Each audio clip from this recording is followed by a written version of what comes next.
Good morning, class 10th. Today I am going to revise you the chapter The Human Eye and the Colorful World.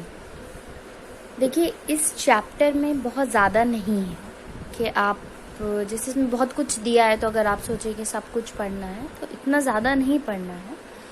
इसमें आपको सबसे पहले human आई के बारे में पता करना है कि ह्यूमन आई क्या होती है. ठीक है, हम सबको पता है स्ट्रक्चर ऑफ आई इस तरीके का होता है जिसमें आई वॉल होता है, आइरिस, कॉर्निया, पिपल और पीछे रेटिना होता है, कुछ स्पॉट्स होते हैं, नर्व्स होती हैं जो सारी ब्रेन में जाती हैं. होपफुली सर ने आपको बताया होगा. और यहाँ पर जो स्ट्रक्चर ऑफ आई दिया है तो अब जैसे देखिए ये आपका अगर बोर्ड एग्जामिनेशन में पूरा आता है कि ड्रॉ द डायग्राम, तो ये तो आपको अभी पढ़ना नहीं है.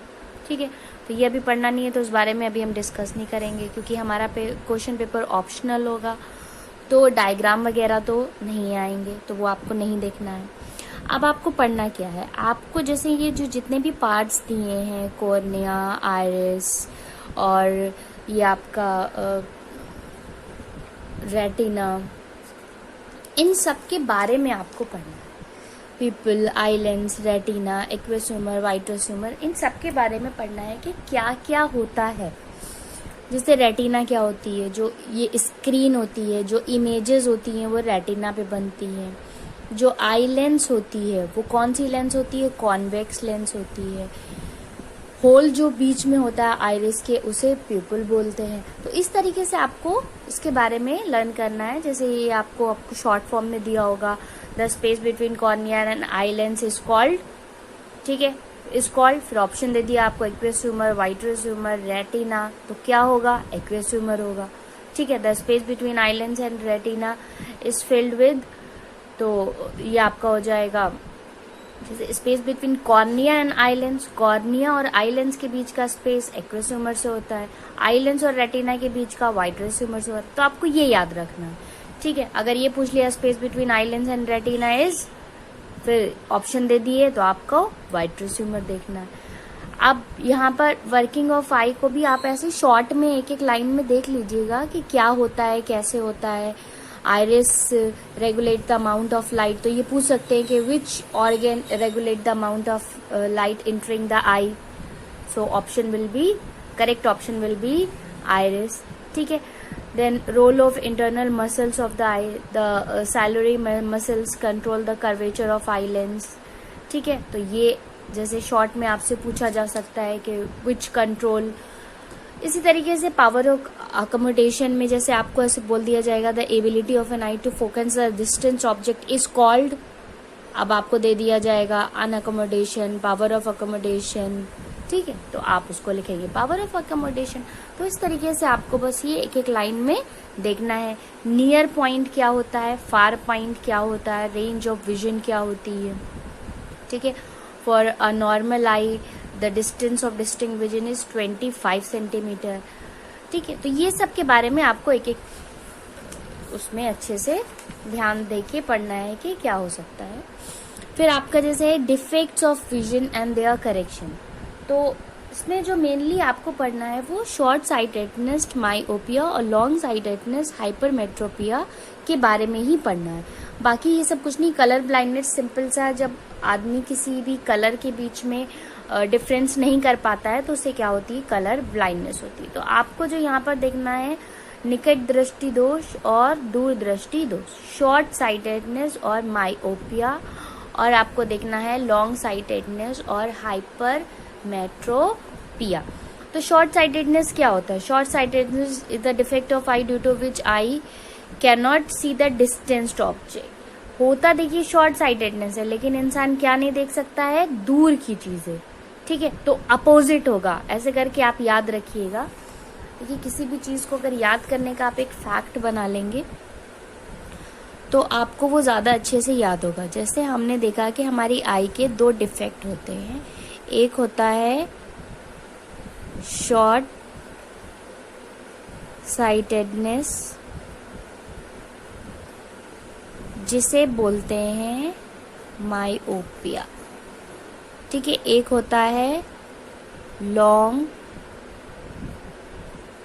साइटनेस. ठीक है, जिसे बोलते हैं हाइपरमेट्रोपिया।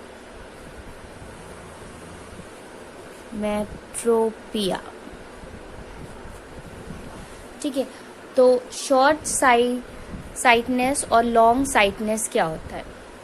शॉर्ट साइटनेस में वो डिफेक्ट होता है जिसमें इंसान को दूर की चीजें नहीं दिखती हैं, यानी है तो ये शॉर्ट लेकिन दिखता क्या नहीं है, डिस्टेंट ऑब्जेक्ट्स नहीं दिखते हैं। पास की चीजें दिखती हैं, दूर की चीजें नहीं दिखती हैं। ठीक है, लॉन्ग साइटेडनेस में पास की चीजें नहीं दिखती हैं, दूर की चीजें दिखती हैं। तो लॉन्ग साइटेडनेस में क्या होता है, नियर ऑब्जेक्ट्स नहीं दिखाई देते हैं। ठीक है, तो देखिए इसमें आप लर्न कैसे करेंगे, जस्ट अपोजिट होगा।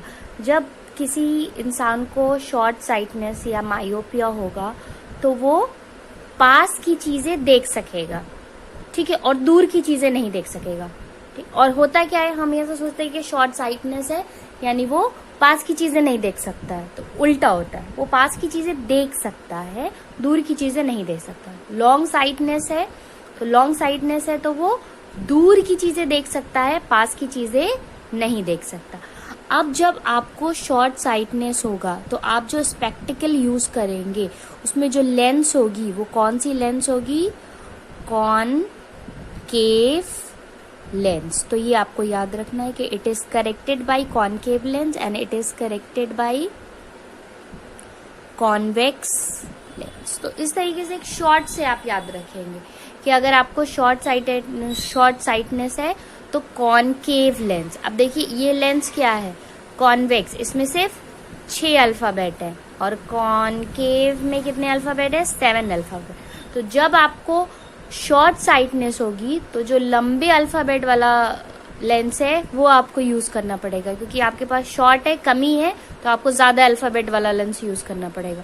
और जब आपको लॉन्ग साइटनेस होगी तो लॉन्ग साइटनेस है तो आप कम अल्फाबेट वाला लेंस यूज करेंगे। ये एक तरीका है, मेरा तरीका है, it's my way of learning, कि इस तरीके से अगर आप लर्न करेंगे तो आपको हमेशा याद रहेगा। ठीक है, कंफ्यूजन की कोई उसमें फिर जो जरूरत होगी वो कंफ्यूजन का कोई डाउट नहीं होगा, आपको फिर कोई चांस नहीं होगा, क्योंकि अगर आप इसे याद रख लेंगे एक ट्रिक से तो ट्रिक आपको हमेशा याद रहेगी। तो आपको अभी ह्यूमन आई के बारे में इतना ही पढ़ना है। ठीक है, आप इसके बारे में पढ़ लेंगे, defects of I, long sightedness और शॉर्ट साइटनेस, और उसका करेक्शन कौन सी लेंस से होता है। उसके बाद में कलर ब्लाइंडनेस के बारे में थोड़ा सा पढ़ लीजिएगा। फिर इसमें जो टॉपिक इम्पोर्टेंट है वो है dispersion of white light by glass prism. अब क्या होता है, जो व्हाइट लाइट होती है, व्हाइट लाइट क्या होती है, जो हमें सन से मिलती है, ये सन है, तो सन जो हमें लाइट देता है वो लाइट क्या होती है, व्हाइट लाइट। व्हाइट लाइट का मतलब क्या होता है, जिसमें 7 कलर्स हों। White light consist of 7 colours. कौन कौन से कलर्स होते हैं, वायलेट, इंडिको, ब्लू, ग्रीन, येलो, ऑरेंज और रेड। ठीक है, अब आपसे अगर कभी क्वेश्चन पूछा जाए कि इनमें से, इन 7 कलर्स में से, देखिए यही इंपॉर्टेंट है, ये जो ऑप्शनल में आता है, चाहे वो बोर्ड हो चाहे यहाँ पर होगा, इनमें से किस कलर की वेवलेंथ सबसे ज्यादा होती है। तो देखिए जो वेवलेंथ होती है, सब आपको लर्न करना पड़ेगा। जो वेवलेंथ होती है वो, अब आपसे मैक्सिमम और मिनिमम 2 ही चीजें पूछी जाती हैं, एक मैक्सिमम और दूसरी मिनिमम।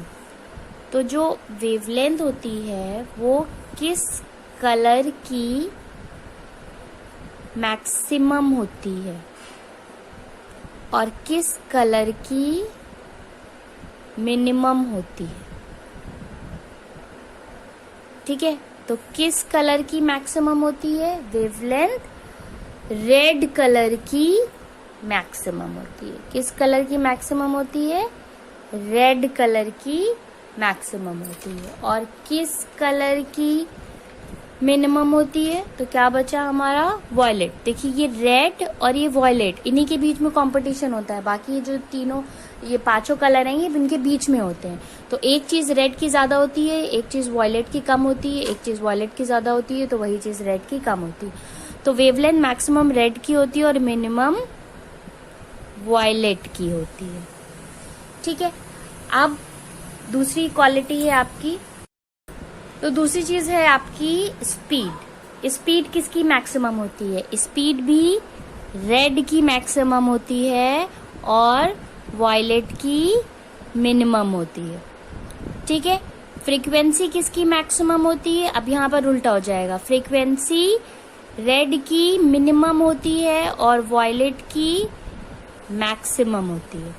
ठीक है, डेविएशन, कौन सा कलर डेविएट ज्यादा करता है? तो वॉयलेट मैक्सिमम डेविएट करता है और रेड मिनिमम डेविएट करता है। यानी आपने देख लिया ये चार क्वालिटीज में, चार प्रॉपर्टीज में, दो की रेड मैक्सिमम था और दो में वॉयलेट मैक्सिमम है। तो ये आपको याद रखना, ठीक है, ये आपको याद रखना है। अब आप याद कैसे रखोगे तो उसकी एक ट्रिक देख लेते हैं, ट्रिक बनाते हैं, ट्रिक आती नहीं है कहीं से।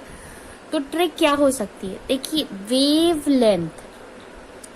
अब लेंथ में अगर हम अल्फाबेट की लेंथ वाइज देखें तो वॉयलेट बड़ा है, ठीक है, लेकिन वेवलेंथ किसकी ज्यादा होती है? जिसके पास कम अल्फाबेट होते हैं। ठीक है, तो वेवलेंथ किसकी ज्यादा होगी? वेवलेंथ रेड की ज्यादा होगी और वॉयलेट की कम होगी। स्पीड भी रेड की ही ज्यादा होगी, जिसकी वेवलेंथ ज्यादा होगी उसकी स्पीड ज्यादा होगी। तो स्पीड भी रेड की ज्यादा होगी और वॉयलेट की मिनिमम होगी। और यही रीजन होता है कि रेड की स्पीड ज्यादा होती है, इसीलिए जो सिग्नल्स होते हैं उसमें रेड कलर का यूज करते हैं स्टॉप करने के लिए, क्योंकि वो दूर से ही आपको दिख जाता है, उसकी स्पीड ज्यादा होती है। तो ट्रेन आ रही है, दूर से ही रेड सिग्नल है तो उसे दिख गया और वो रुक जाती है। ठीक है, या फॉगिंग वगैरह है तो उसमें भी रेड कलर दिख जाता है क्योंकि उसकी स्पीड ज्यादा होती है। तो ये आप याद रखिएगा कि वेवलेंथ और स्पीड रेड की ज्यादा होती है और फ्रीक्वेंसी और डेविएशन वॉयलेट का ज्यादा होता है। अब डेविएशन का मतलब क्या होता है? देखिए, जो व्हाइट लाइट होती है, जो सन की लाइट होती है, जब वो प्रिज्म से होके गुजरती है तो वो 7 कलर्स में ब्रेक हो जाती है। व्हाइट लाइट का 7 कलर्स में ब्रेक होना ही कहलाता है डिस्पर्जन ऑफ लाइट। सो ये इफेक्ट क्या होता है, ये फिनोमेना क्या होता है? Dispersion of light. Dispersion of light, तो अगर पूछा जाएगा the breaking of white light into 7 colours is called dispersion of light. जब लाइट किसी प्रिज्म से निकलती है तो वो रिफ्रैक्शन होता है, तो वो 7 कलर्स में ब्रेक हो जाती है। अब वो 7 कलर में ब्रेक ही होती है क्योंकि हर कलर की जो वेलोसिटी है, वो स्पीड जो है वो अलग अलग है।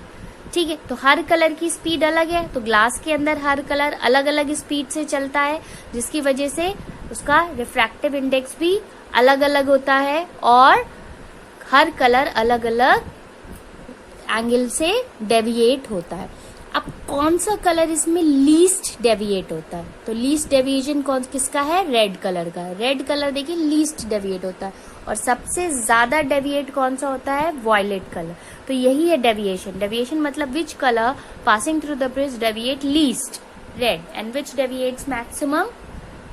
Will be violet.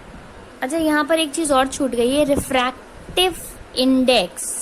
ये भी पूछा जाता है, रिफ्रैक्टिव इंडेक्स n, ये किसका मैक्सिमम होता है और किसका मिनिमम होता है? तो रिफ्रैक्टिव इंडेक्स किसका मैक्सिमम होता है? वॉयलेट का। और किसका मिनिमम होता है? रेड का। ठीक है, तो इस पूरे चार्ट की आप एक स्क्रीनशॉट ले लें और इसको लर्न करें। ठीक है, इसको लर्न करेंगे, इसमें से पक्का आपको क्वेश्चंस 1, 2, 3 जरूर मिलेंगे। ठीक है, चाहे वो बोर्ड एग्जामिनेशन हो चाहे वो होम एग्जामिनेशन हो। फिर इसमें आपका डिस्पर्जन ऑफ व्हाइट लाइट, ये इंपॉर्टेंट है, कलर्स के बारे में पूछा जाएगा और आपका ये ट्विंकलिंग ऑफ स्टार्स और ये सब तो आएगा नहीं, स्कैटरिंग हटा दिया गया है। और न्यूमेरिकल मैं सेकेंड चैप्टर के इस बार नहीं दे रही हूँ क्योंकि आप लोगों ने अभी तक सॉल्व करे नहीं है, तो पहले आप लोगों को मैं फर्स्ट चैप्टर के कुछ न्यूमेरिकल सॉल्व करा दूंगी और वो न्यूमेरिकल सॉल्व होने के बाद में अगर आपको और कोई प्रॉब्लम होगी, क्योंकि सारे तो नहीं हो पाएंगे, इम्पॉर्टेंट और मेन अलग अलग टाइप के मैं करा दूंगी, और जो प्रॉब्लम होगी फिर आप मुझे मैसेज कर दीजिएगा। ठीक है, तो इस वीडियो में रिवीजन था। नेक्स्ट वीडियो में एक और वीडियो साथ में दे रही हूँ, उसमें न्यूमेरिकल है, आप लोग उसे देख लीजिएगा। Okay, everyone, and study well. Don't worry. Whatever you will study, it will certainly come.